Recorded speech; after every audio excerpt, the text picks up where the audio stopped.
Assalamualaikum warahmatullahi wabarakatuh.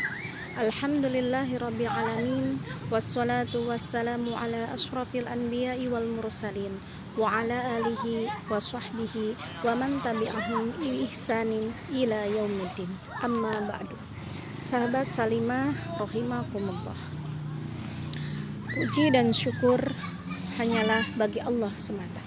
Sholawat dan salam semoga senantiasa tercurah kepada Nabi junjungan kita, Nabi Muhammad sallallahu alaihi wasallam, yang senantiasa sangat kita harapkan syafaatnya pada hari kiamat kelak. Begitu pula kepada para sahabat, keluarga beliau yang mulia, serta seluruh pengikut risalahnya hingga akhir nanti. Sahabat Salimah yang dirahmati Allah subhanahu wa ta'ala, sesungguhnya bulan Ramadan yang mulia ini akan terasa begitu singkat. Hari-harinya akan terlalu begitu cepat, meninggalkan kita penuh penyesalan jika kita tidak segera tersadar untuk mengisinya dengan berbagai kebaikan. Isyarat begitu dalam tentang hari-hari Ramadan kita dapatkan setelah ayat perintah kewajiban berpuasa, di mana Allah Subhanahu wa taala berfirman, Bismillahirrahmanirrahim. Ya ayyuhalladzina amanu kutiba alaikumus syiyam kama kutiba alal ladzina min qablikum la'allakum tattaqun ayyaman ma'dudat. Al-ayah.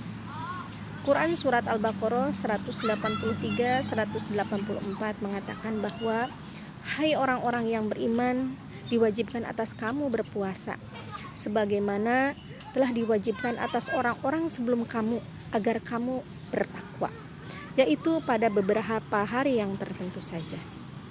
Hanya beberapa hari tertentu, karena ia tidak akan lebih dari 29 atau 30 hari.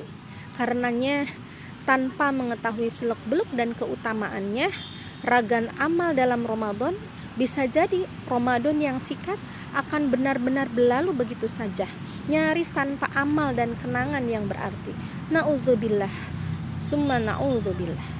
Sahabat Salimah yang dirahmati Allah Subhanahu wa ta'ala, setidaknya ada 5 kunci sukses Ramadan yang jika kita menjalankannya dengan baik, insya Allah akan menjadikan Ramadan kita lebih berharga, lebih terasa, dan lebih berkah insya Allah. Dengan 5 hal tersebut, kita bisa meniti hari-hari Ramadan dengan dipenuhi amal yang baik dan disyariatkan. Adapun kelima hal tersebut, yang pertama, menghayati hikmah dan manfaat puasa bagi kita. Jika orang memahami maksud, hikmah dan manfaat dari apa yang dilakukan, maka tentulah ia akan menjalankannya dengan ringan dan senang hati. Maka begitu pula seseorang yang berpuasa, ketika ia benar-benar mampu menghayati hikmah puasa, maka ibadah yang terlihat berat ini akan dijalani dengan penuh kekhusyuan dan hati yang ringan. Di antara hikmah puasa antara lain adalah menjadikan madrasah ketakwaan dalam diri kita, sebagaimana isyarat Al-Quran ketika berbicara kewajiban puasa, yaitu la'allakum tattaqun, agar supaya engkau bertakwa. Hikmah puasa yang lain adalah menggugurkan dosa-dosa kita yang terdahulu, sebagaimana disebutkan dalam banyak riwayat seputar keutamaan ibadah puasa bulan Ramadan. Hikmah puasa berikutnya tentu saja menjadikan kemuliaan tersendiri bagi yang menjalaninya saat hari kiamat nanti. Jangankan amal ibadahnya, bahkan bau mulut orang yang berpuasa pun menjadi tanda kemuliaan tersendiri di akhirat nanti. Subhanallah, Rasulullah sallallahu alaihi wasallam bersabda, La khulfu famin shaim atyabu indallahi ta'ala min rihil mis. Sungguh bau mulut orang yang berpuasa lebih wangi di sisi Allah Subhanahu wa ta'ala dari aroma kasturi. Hadis riwayat Bukhari. Dengan memahami hikmah puasa yang begitu besar dan mulia bagi diri kita, maka insya Allah ini akan membuat kita lebih semangat dalam menjalani hari-hari Ramadan kita. Sahabat salimah yang dirahmati Allah Subhanahu wa taala. Adapun langkah sukses yang kedua, yaitu mengetahui fikih dan aturan-aturan dalam ibadah puasa. Dari Ibnu Abbas, Rasulullah Shallallahu alaihi wasallam bersabda, "Faqihun wahid asadu 'ala syaitani min alfi 'aid." Seorang faqih atau ahli ilmu agama lebih ditakuti setan daripada 1000 ahli ibadah tanpa ilmu. Hadis riwayat Ibnu Majah. Hadis di atas menegaskan kepada kita tentang urgensinya ibadah dengan ilmu.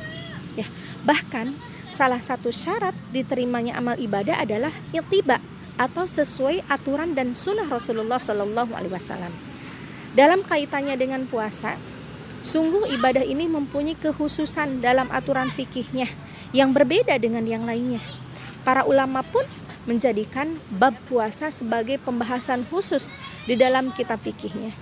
Kita perlu mengkaji ulang, bertanya, mempelajari apa-apa yang sebelumnya kita yakini atau kita ketahui. Agar apa? Agar kita mampu menjalani ibadah ini dengan baik tanpa keraguan sedikit pun. Nah, hal yang penting kita ketahui utamanya adalah tentang apa-apa yang boleh, apa-apa yang membatalkan, siapa saja yang boleh berbuka, dan apa konsekuensinya. Nah, mari kita sempatkan dalam hari-hari ini untuk kembali mengkaji fikih seputar puasa. Tidak ada kata terlambat untuk sebuah ilmu ibadah yang mulia ini. Sahabat salimah yang dirahmati Allah, kunci sukses yang ketiga adalah menjaga puasa kita agar tetap utuh pahalanya. Yang dimaksud dengan menjaga puasa kita adalah upaya untuk menjadikan pahala puasa kita itu utuh. Nah, dua cara yang harus kita lakukan dengan dalam kaitannya dengan hal ini yaitu menjalani sunah-sunah puasa serta menjauhi hal-hal yang bisa mengurangi dan dari hikmah puasa. Nah, apa saja sunahnya? Misalnya mengakhirkan sahur, menyegerakan berbuka. Nah, sunah yang sederhana ini adalah bagian dari kemudahan dan keindahan syariat Islam. Kita diminta untuk mengakhirkan saum sebagai persiapan untuk menjalani puasa seharian. Begitu pula kita diminta untuk menyegerakan berbuka sebagai kebutuhan fitrah manusia yang harus diperhatikan. Sunah puasa lainnya adalah dengan berdoa sebelum dan saat berbuka, serta berbuka dengan seteguk air. Semoga sunah yang sederhana ini bisa kita lakukan untuk mengoptimalkan puasa kita. Sahabat salimah yang dirahmati Allah Subhanahu wa ta'ala, menjaga puasa juga dengan menjauhi segala sikap dan tindakan yang mengurangi keberkahan puasa kita, seperti marah yang tidak berguna, emosional, berdusta, baik dalam perkataan, kemudian ghibah, maupun kemaksiatan yang secara umum. Nah, hal-hal semacam di atas selain dilarang dilarang secara umum bagi seorang muslim, juga akan mempengaruhi kualitas puasanya di hadapan Allah Subhanahu wa taala. Jauh-jauh hari Rasulullah Shallallahu alaihi wasallam telah mengingatkan kepada kita, rubba shaimin laisa lahu min siyamihi illal ju' wa rubba qaimin laisa lahu min qiyamihi illas sahar. Betapa banyak orang yang berpuasa tapi tidak mendapatkan pahala apa-apa dari puasanya kecuali hanya lapar. Dan betapa banyak orang yang sholat malam tarawih tapi tidak mendapatkan apa-apa selain bergadang saja. Mari kita mengambil pelajaran dari hadis di atas untuk kemudian meniti hari-hari Ramadan kita dengan penuh kehati-hatian dan perhitungan.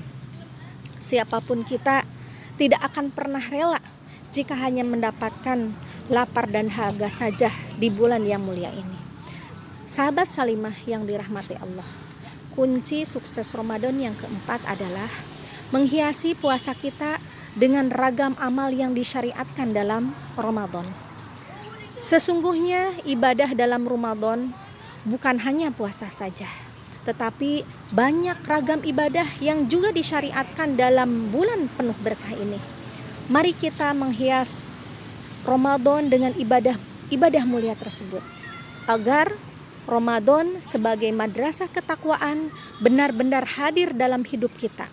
Rasulullah Shallallahu Alaihi Wasallam telah memberikan contoh kepada kita bagaimana beliau menghiasi hari-hari Ramadan dengan apa? Tadarus, tilawah, memperbanyak sedekah, sholat tarawih, memberikan hidangan berbuka, bahkan juga itikaf di masjid pada 10 hari yang terakhir.